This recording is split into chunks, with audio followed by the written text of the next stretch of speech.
نحمدہ و نصلی علی رسولہ الکریم۔ اللہ کے نبی نے ایک دفعہ صحابہ سے پوچھا،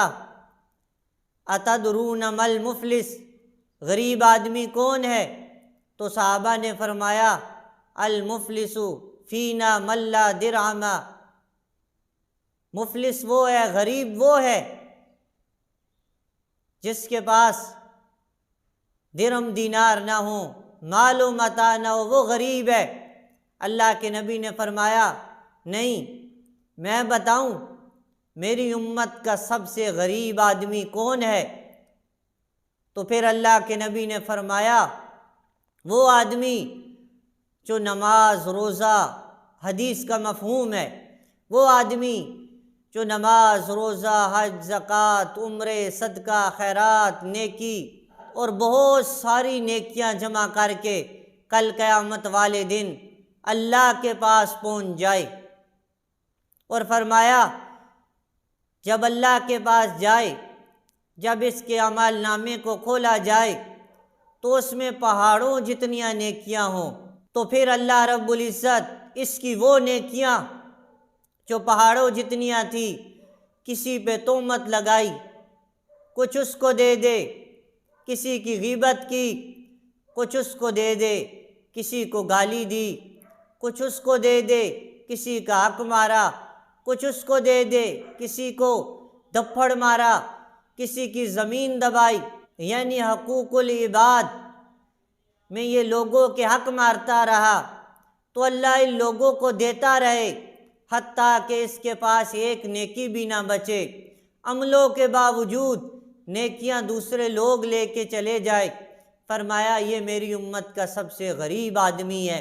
جو لے کے تو پہاڑوں جتنیاں نیکیاں جائے لیکن آگے اس کے پاس کوئی نیکی نہ رہے۔ تو یہ غریب وہاں جا کے کیوں ہوا کہ دنیا میں اس نے لوگوں کے حق مارے، غیبت کی، گالی دی، چگلی کی، کسی کو ناجائز مارا اور لوگوں کی زمینیں دباتا رہا، اور ساتھ میں نماز روزہ حج زکوٰۃ عمرے بھی کرتا رہا۔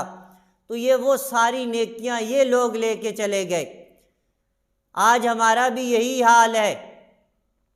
ہم نماز روزہ تو کرتے ہیں لیکن لوگوں کے حق ادا نہیں کرتے،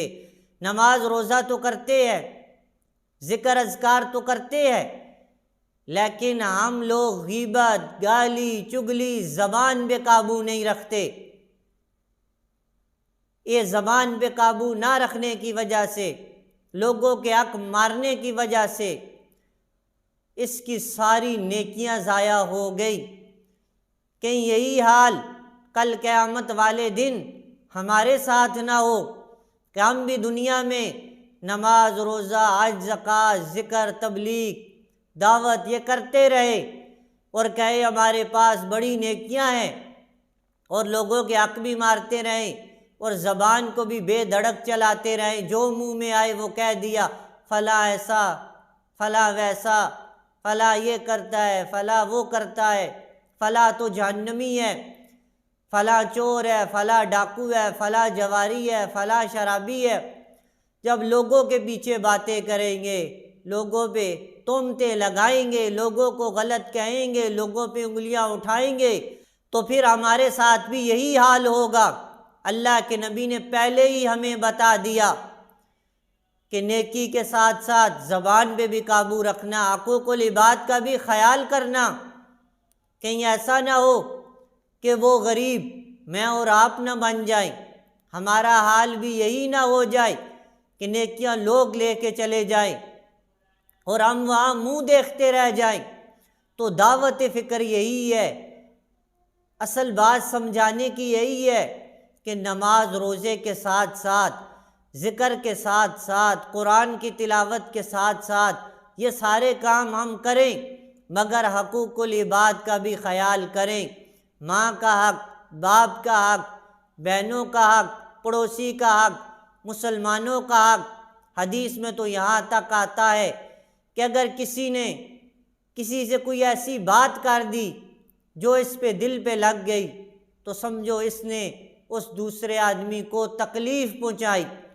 تو مسلمان کو جو تکلیف پہنچائے تو اس کی نیکیاں کہاں باقی رہیں گی؟ تو جب ہم نے بات کرنی ہے کسی سے تو اس طرح کہ اس کو تکلیف نہ پہنچے، پیار اور محبت کے ساتھ۔ اگر تکلیف اس کو پہنچ گئی تو کل قیامت والے دن ہمیں نیکیاں دینی پڑیں گی۔ تو اس کے ساتھ ساتھ ہم یہ کوشش کریں، بڑے سنبھل کے چلیں، کہیں ایسا نہ ہو کہ وہ غریب میں اور آپ بن جائیں۔ تو کوشش کریں نماز کے ساتھ، روزے کے ساتھ زبان کی حفاظت کریں، اور کہتے ہیں اپنا حق دبا کے دوسروں کا حق دینے والے بن جائیں۔ کسی کی ایک کوڑی بھی نہ دبائیں، 1 روپیہ بھی نہ دبائیں، اور 1 بالش زمین بھی کسی کی نہ دبائیں، ورنہ یہ ساری عبادتیں ہمارے منہ پہ مار دی جائیں گی، یہ سب کچھ ہمارا ضائع ہو جائے گا اور ہم برباد ہو جائیں گے، یہ سب کچھ یہیں رہ جائے گا، کسی کے کچھ کام نہیں آئے گا۔ تو اس کے لیے اپنی آخرت کو خراب نہ کرنا، مال و دولت کی وجہ سے، اور خصوصاً زبان پہ قابو رکھنا۔ ایک حدیث میں آتا ہے من صمت نجا،